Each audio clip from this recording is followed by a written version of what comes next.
welcome. I'm Brianna and this is my life on paper. I am playing along with Mix It Up Monday, which is a collaboration between Anna from Peace Craft Love and then Kimberly from I'd Rather Be Scrapbooking. And it is a fun YouTube hop. And so we got the sketch that was provided for this month, and it is by Misty Murphy, and she is with Crafty Soup. I will have all this linked below. When it comes to mixed media, I always have to overthink. Don't do as I say, say as I do. Don't overthink it. And I went through so many different options. These are pictures of my girls out playing bingo. And the biggest thing was the color.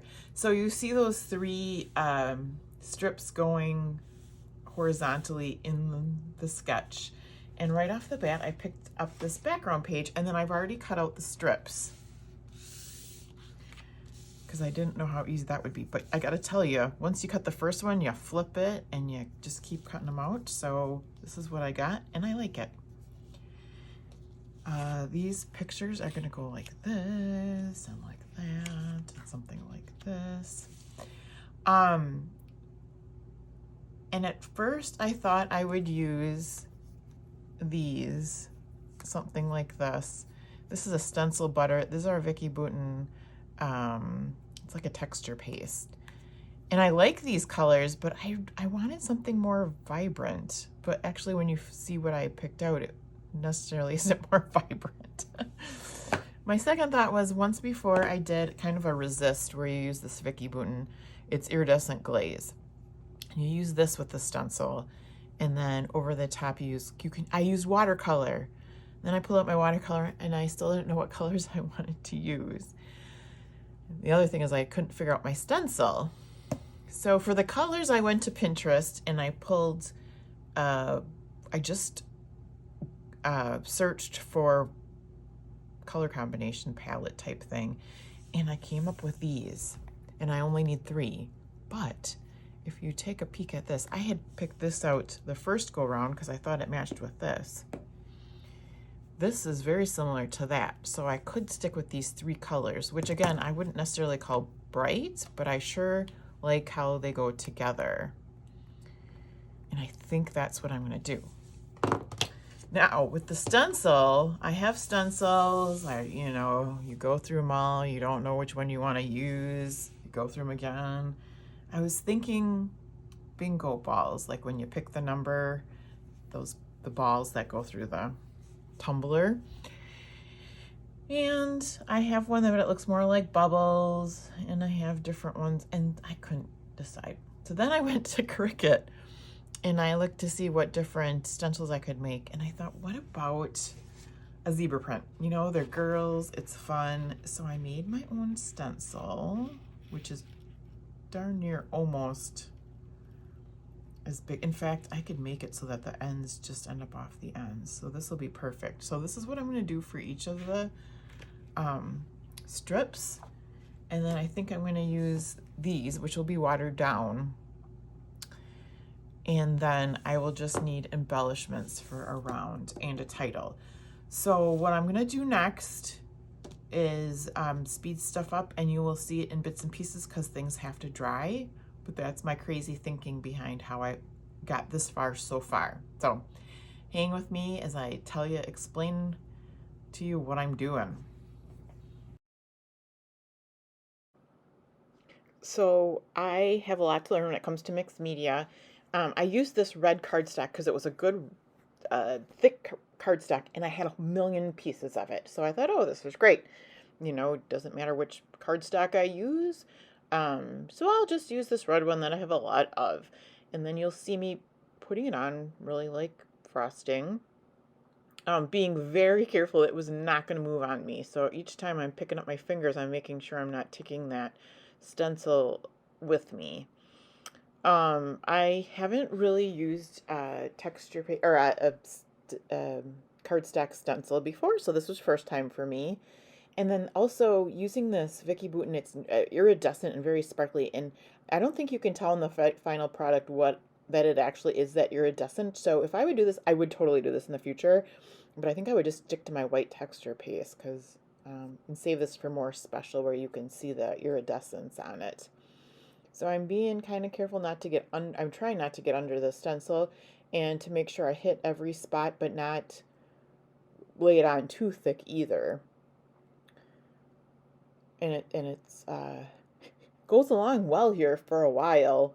I sped it up 4 times speed and I don't think you can tell. I must have been going super slow. But like I said, I want to be careful not to go under the stencil. So I'm still making sure everything is covered. A little bit goes a long way, I found, with like texture paste and paint. So once over to make sure I got everything. And then I pull off the stencil, and this is where I'd run into trouble. So this bright red stencil, of course, wants to stick to the paper.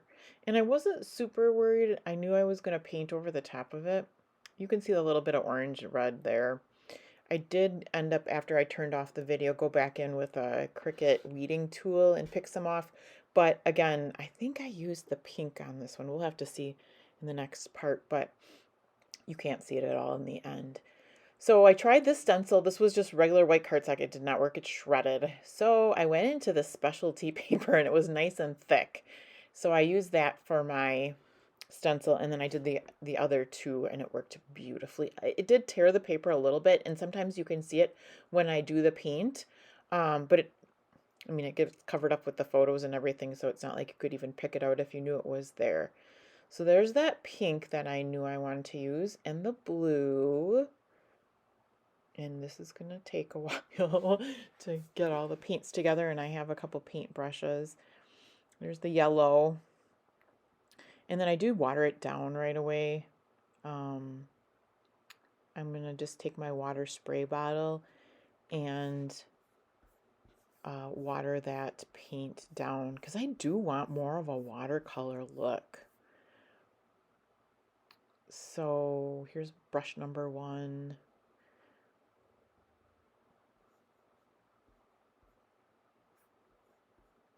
And I'm just going to go over the whole thing.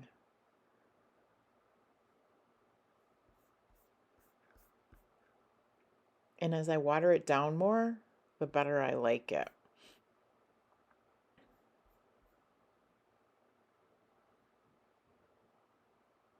And I think it isn't until the last blue color that I really decided I put enough water on it. But again, this is where I just need to work with paint more, work with the stencil butter more, work with texture paste more to get a better feel for it and really know what I'm looking for, know the results I want and how to get it.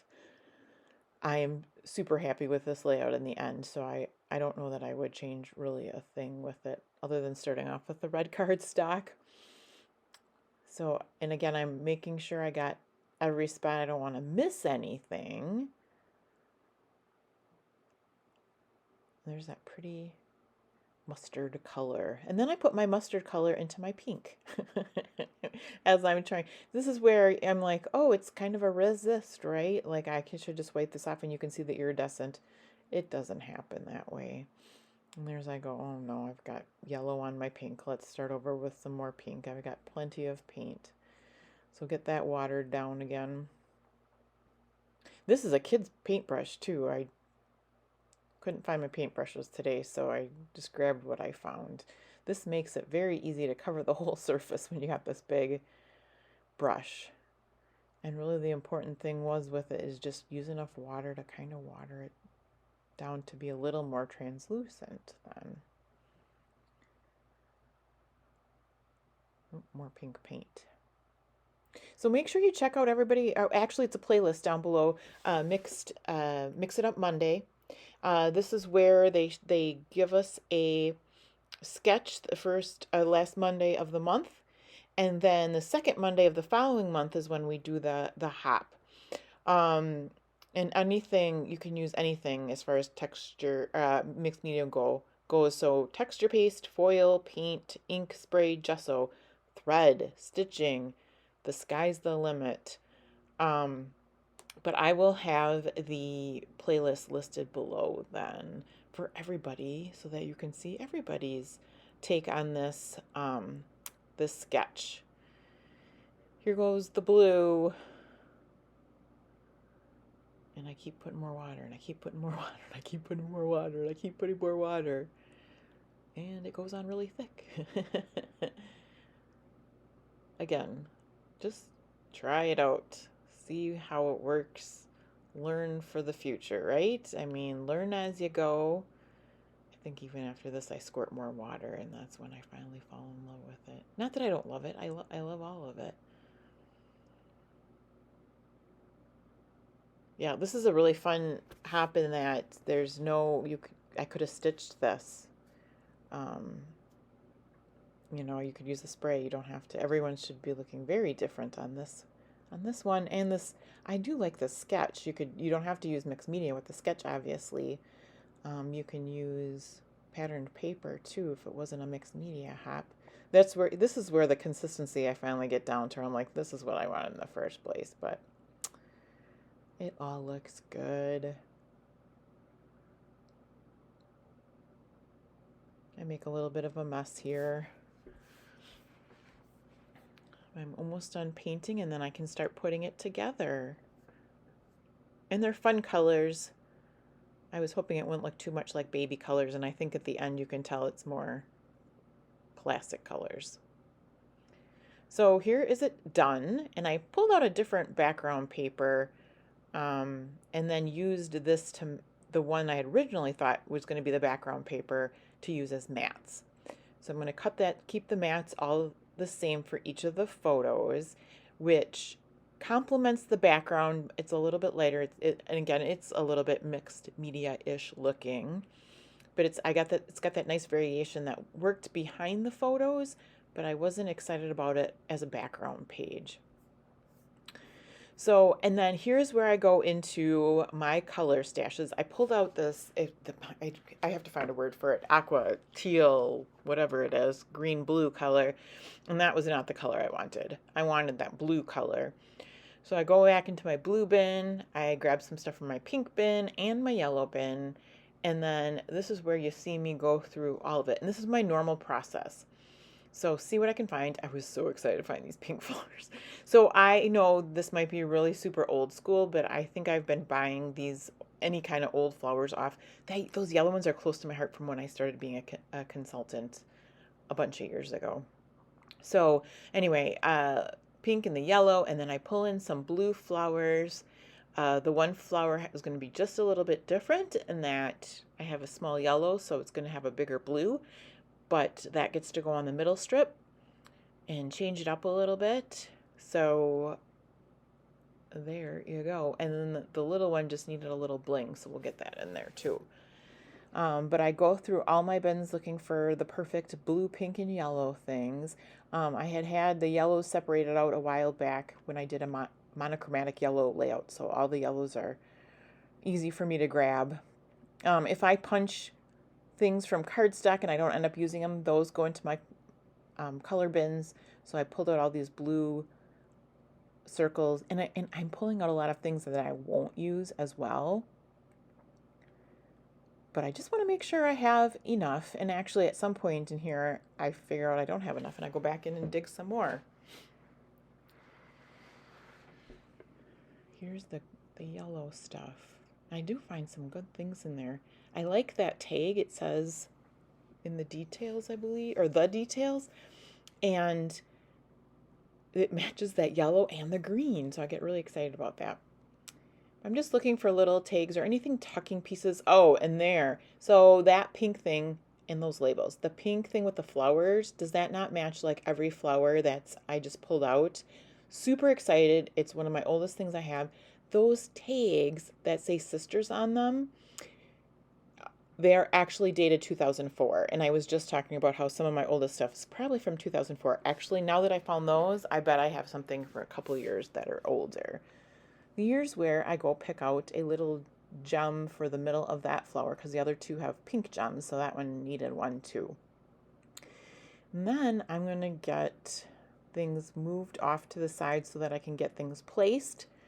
see if I have enough, see where I want to put things, move them around, find the perfect spot. I have these epoxy, I always call them epoxy domes, but they kind of, they might be epoxy flare even, but they're just the dome part of it. So if I have anything in my stash that's circle like this, I'll punch it out with my Creative Memories circle punch and then cover it with that dome, the epoxy dome, to make a little bit, it looks like a flare, but it's flatter. So, and then this one, it was hard to get in there, so I did the Janet from RTS, her little trick of putting it on a sticky note so that it doesn't get lost in there, and I still punched it off well. And here I am just getting everything tucked to where I want it to, and I'm hoping beyond hope that I don't forget where I put it once I put it down, because in a minute you'll see me take everything off again. But I like that tag, or the love title. The original sketch had the title on the top, but since my things were pink that I wanted to use for the title, I ended up sticking them on the bottom, which I think works really good. What else? So yeah, and I'm just spreading around the yellow and the blue and the pink, making sure to get a combination of it in each spot. And I think this is where I go in for more pink. I have a whole bunch of, there you go. Look at all my pink stuff. And a lot of it's, I mean, how many shades of pink? You can have a million shades of pink. So I really go in there and find what I want from that bright pink, just in case I might need a little bit more. There is a lighter pink circle down there that says BFFs, and it doesn't match the other pinks, but I don't care. I wanted to put it on there. These girls have been bonding over bingo. And yeah, we at one point didn't know if they'd ever be friends again, but they've been. They get along now, and we're super happy about that. That sticker that goes underneath the love was on the same sticker sheet. That perfect day was on the same sticker sheet as those flowers. So I thought if I could get them all on there, I was going to do that. And I'm just getting the stuff out of the way so I don't get confused that I'm not going to use. This is where I think I got it pretty good. So I'm going to glue things together. My ATG does run out pretty soon. I do like using liquid glue on these flowers though. And then I use a dimensional tape that'll go behind the flower to make it stick down better. My ATG does run out, and rather than refilling it, I'm super good at refilling it. Someday I'll have to do that on camera, but I just grabbed my little tape runner and so that I could just keep going and finish this off. And then I just want to make sure that's all lined up. Get the pictures down before I forget. So when I pull things off, I do try to put them in a spot on the side of my table, and maybe you do this too, to where I'll remember upper left, lower right, those kind of things. But you'll catch me in a minute doing a little bit something that I hadn't planned to do. So down goes the blue, and then the picture is going to go get glued down there too. And then I think it's a good idea to put this flower down right away. And there it goes. Oh, maybe not. And I think maybe that's where I went wrong, because I didn't put my flower back to where it was supposed to be. So I've got a flower floating out. I am getting my third picture down. The clusters are somewhat separated, so I know where they're going. I remember somewhat of where things are going. And those blue flowers I'm not sure about, but they kind of float around. And then I pick that flower up. I put it next to that first photo. And once I glue it, I put it up there. And it's not supposed to go up there. Okay, that's supposed to go in that cluster. So I put that, I'm like, oh, they weren't in both in the right upper corners. This isn't the way this was going. But I keep fixing things and think, oh, could we keep it on the right corner? Or does it need to go in the left corner? Oh, it needs to go in the left corner. And I did pull it off, and nothing ripped, so we're good there. And then I tuck in the flower sticker there, super happy. And that goes down the blue. But that blue, I wanted on the blue, not in the pink, because of the pink tag. But that just turned out to be such a big cluster, and I don't end up liking it there. But I'm just going to go around to the rest of my clusters and get them glued and tucked in how I want them. Get the title down, love. Perfect Day doesn't make it on the page. That's okay. I'll use it on another page. And there goes that other epoxy flare that I made with my dome. Get the blue circle, and there we go. So another cluster up there. Don't want to cover Jillian's face up on top. They were doing a forward-facing and backward-facing camera thing. And this little circle, the circle with the triangle made me think of like a party hat. So, and I didn't feel like I needed to get pink, yellow, and blue on every corner, so I didn't. That's why you see the blue flowers sitting there over on the side, because I wasn't going to force it. I pulled out some thread to put onto my tag, and I think this is probably where I decide maybe we should put it up on the pink. So I overlap those, and I'm pretty happy with that. So it's kind of like a subtitle, I guess, Sisters. It's cute. So thank you so much for watching. Please leave a comment with any questions you might have. I hope you have a fabulous day and see you soon.